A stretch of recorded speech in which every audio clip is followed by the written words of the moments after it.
अमाने जलो काहीं बिरंच गे देवन हई सिखाय बानर तनु धरे धरे महे हरि पद से बहु जाय। लखन श्री रामचंद्र की जय। देवताओं को यही सिखाकर कि बानरों का शरीर धर धर कर तुम लोग पृथ्वी पर जाकर भगवान के चरणों की सेवा करो। ब्रह्मा जी अपने लोक को चले गए।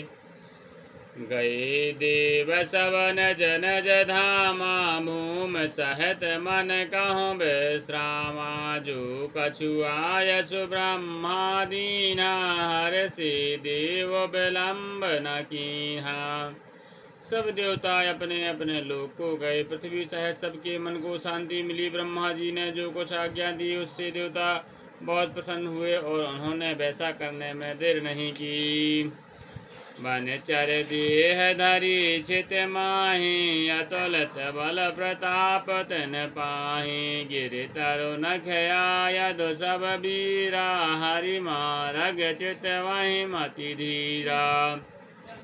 पृथ्वी पर उन्होंने बानर देह धारण की। उनमें अपार बल और प्रताप था। सभी सूरवीर थे। पर्वत वृक्ष और नख ही उनके शस्त्र थे। वे धीर बुद्धि वाले बानर रूप देवता भगवान के आने की राह देखने लगे।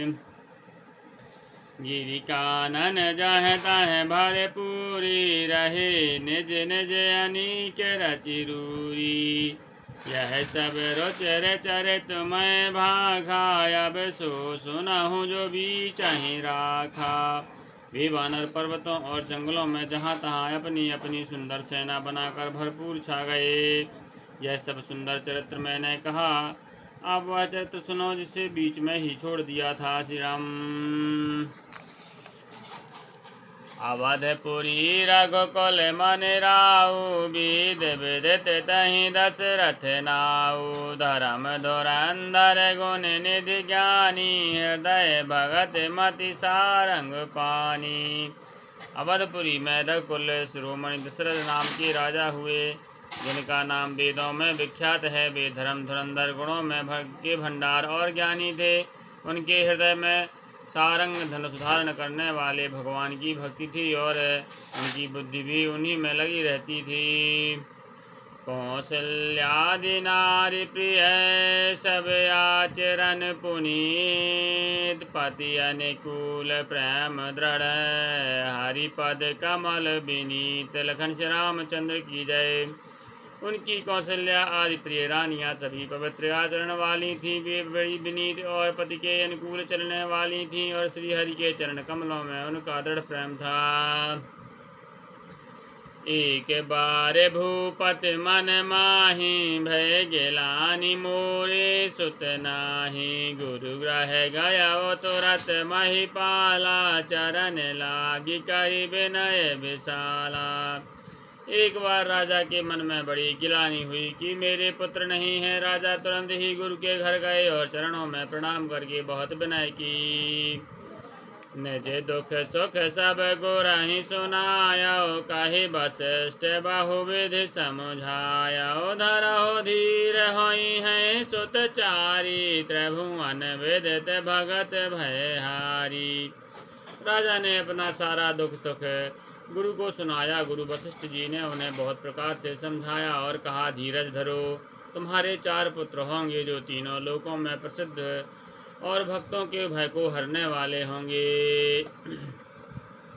श्रृंगीर सही वशिष्ठ बोलावा पुत्र काम शुभ यज्ञ करावा। भगति सहित मुनि आहुत दीन प्रगटे अगन चारु कर लीन है। वशिष्ठ जी ने श्रृंगी ऋषि को बुलवाया और उनसे सुबह पुत्र कामेष्ट यज्ञ कराया। मुनि के भक्ति सहित आहुतियां देने पर अग्निदेव हाथ में 4 चरु आवाहन खीर लिए प्रकट हुए। जो वशिष्ठ कछु हृदय बेचारा सकल काजु भासिद्ध तुम्हारा। यह हबि बाँट देहु नृप जाई जथा जोग जहि भाग्य बनाई। और दशरथ से बोले, वशिष्ठ ने हृदय में जो कुछ विचारा था तुम्हारा वह सब काम सिद्ध हो गया है राजन। अब तुम जाकर इस हवस्यान पायस को जिसको जैसा उचित हो वैसा भाग बनाकर बांट दो।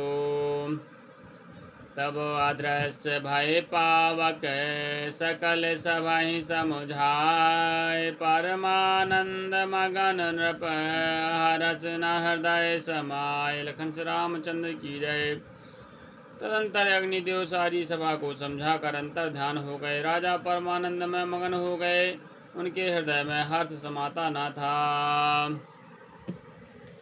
तब ही राय प्रिय नारे बोलाई, कौशल्यादिता चले आई। अर्ध भाग्य कौशल्या ही दीन है, उभय भाग्य आधि कर कीन है। उसी समय राजा ने अपनी प्यारी पत्नियों को बुलाया। कौशल्या आदि सब रानियां वहां चली आईं। राजा ने पायस का आधा भाग कौशल्या को दिया और शेष आधे भाग के 2 भाग किए। कैकई कहे नृप सुदयु, रहो सो भय भाग्य पुनि भयु। कौशल्या कैकई हाथ धरी, दीन सुमत्रा ही मन प्रसन्न करी। वह उनमें से एक भाग राजा ने कैकई को दिया। शेष जो बच रहा था उसे राजा ने उनको कौशल्या और कैकई के हाथ पर रख करके अर्थात उनकी अनुमति लेकर और इस प्रकार मन प्रसन्न करके उसको सुमित्रा को दे दिया। यही विधि गर्भ सहित सब नारी, भई हृदय हर्षित सुख भारी। जादन ते हरि गर्भ ही आए, सकल लोक सुख संपत्ति छाए। इस प्रकार सब स्त्रियां गर्भवती हुईं, वे हृदय में बहुत हर्षित हुईं, उन्हें बड़ा सुख मिला। जिस दिन से श्री हरि लीला ही गर्भ में आए, सब लोकों में सुख शांति छा गई। मंदर महो सब राजहि रानी, शोभाशील तेज की खानी। सुख जुत कछुक काल चल गयो, जहि प्रभु प्रगट सुअवसर भयउ।